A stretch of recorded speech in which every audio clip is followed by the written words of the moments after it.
Ne të gjithë jemi persona që gjatë një dite të zakonshme apo një fashe 24 orëshe jetojmë dhe bashkjetojmë me stresor të zakonshëm. Është trafiku që na shqetëson, janë zhurmat diku, një muzikë lartë që nuk na lë të përqendrohemi nëse do duhet të studiojmë për një provim.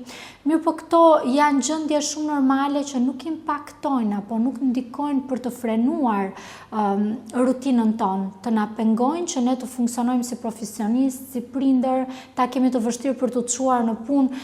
Le të themi që disbalancat e humorit nga këta stresor të vegjël nuk janë kaq të rëndësishëm sa të impaktojnë mirëqenien tonë emocionale.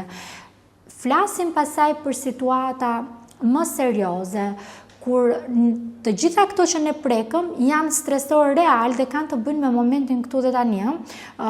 Diçka që në dietën time nuk shkon, është diçka konkrete që unë e kam në dorë për ta ndryshuar vetë.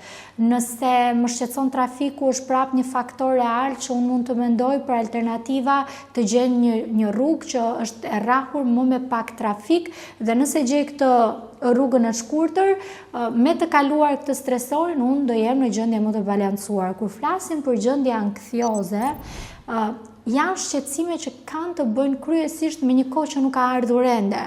Po sikur burri të më lër papritur dhe të dashurohet me një vajzë më të re. Pra stresori nuk është real, por është një shqetësim për të ardhmen i pabazuar në fakte. Dhe kjo është diferenca.